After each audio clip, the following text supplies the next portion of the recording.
یہاں تک پڑھ لیا۔ بسم اللہ الرحمن الرحیم۔ صاد زبر صا۔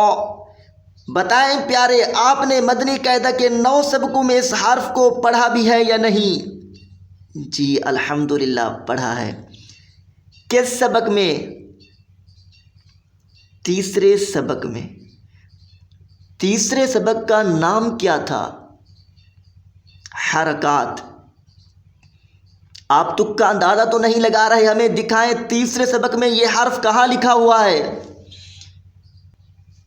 یہ ہے تیسرا سبق، حرکات۔ صاد زبر صا۔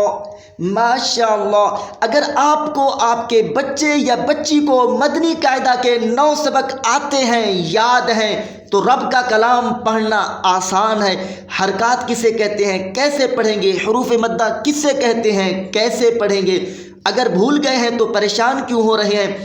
ابھی تیسرا اور 7واں سبق سن لیں، آسان گفتگو کی، تاکہ تیسری کلاس کے بچے کو بھی بات سمجھ آئے۔ جی آگے پڑھیں۔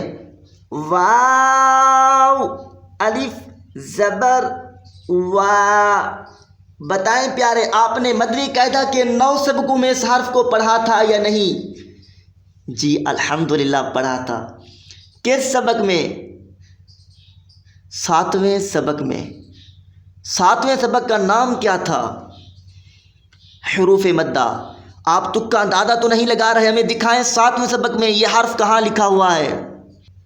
یہ ہے 7ویں سبق کا دوسرا صفحہ، واو الف زبر وا۔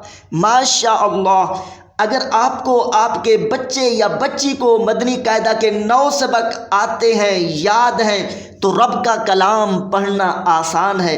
حرکات کسے کہتے ہیں، حرکات کیسے پڑھیں گے؟ حروف مدہ کسے کہتے ہیں، کیسے پڑھیں گے؟ اگر بھول گئے ہیں تو پریشان کیوں ہو رہے ہیں؟ ابھی تیسرا اور 7واں سبق سن لیں، آسان گفتگو کی، تاکہ تیسری کلاس کے بچے کو بھی بات سمجھ آئے۔ 2 حرفوں کے ہجے کر لیے، آپس میں ملا دیں گے تو کیا بن جائے گا؟ سوا۔ آگے پڑھیں۔ با 2 زبر بن۔ بتائیں پیارے، آپ نے مدنی قاعدہ کے 9 سبقوں میں اس حرف کو پڑھا تھا یا نہیں؟ جی الحمدللہ پڑھ کر آیا ہوں۔ کس سبق میں تھا؟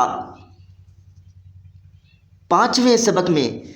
یہ بھی بتائیں، آپ نے اس الف کو پڑھا لیکن اس الف کو نہیں پڑھا، وجہ کیا تھی؟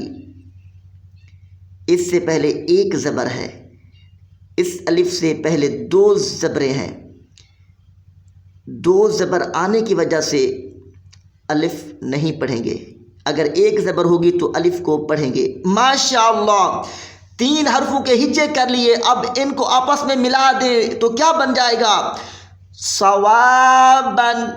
ہجے بھی کر لیے، رواں بھی پڑھ لیا۔ تیسرے نمبر پر آپ ہمیں ان کے قواعد سنائیں۔ پر حرف، حرکت، الف مدہ، تنوین۔ ماشاءاللہ، پہلے سبق کا یہ قاعدہ ہے، حروف مستعلیہ پر آواز والے 7 حروف ہیں، ان میں سے یہ صاد بھی ہے۔ پر حرف، حرکت، الف مدہ، یہ 7ویں سبق، یہ تیسرے سبق کا قاعدہ ہے حرکت، اور الف مدہ یہ 7ویں سبق کا قاعدہ ہے، تنوین یہ 5ویں سبق کا قاعدہ ہے۔ ماشاءاللہ، قرآن پاک پڑھنا بہت ہی آسان ہے پڑھنے والوں کے لیے۔ آئیے آخر میں دعا کرتے ہیں، یا رب کریم ہمیں روزانہ قرآن پاک پابندی سے استقامت کے ساتھ سیکھ کر دوسروں کو سکھانے کی توفیق عطا فرما۔ یا اللہ ہمیں دونوں جہانوں میں اس کی بہترین جزا اجر بدلہ عطا فرما۔ اللہ پاک آقا کریم کے صدقے، صحابہ و اہل بیت کے واسطے، اپنے نیک بندوں کے طفیل جو بھائی اور بہنیں صرف سبق سنتے ہیں، اللہ کا کلام سیکھنے کے لیے بے حساب بخشے جائیں۔ اللہ کریم ہمارا سیکھنا اور سکھانا مرحوم مسلمان بھائیوں اور بہنوں کے لیے صدقہ جاریہ بنائے۔ آمین بجاہ النبی الامین۔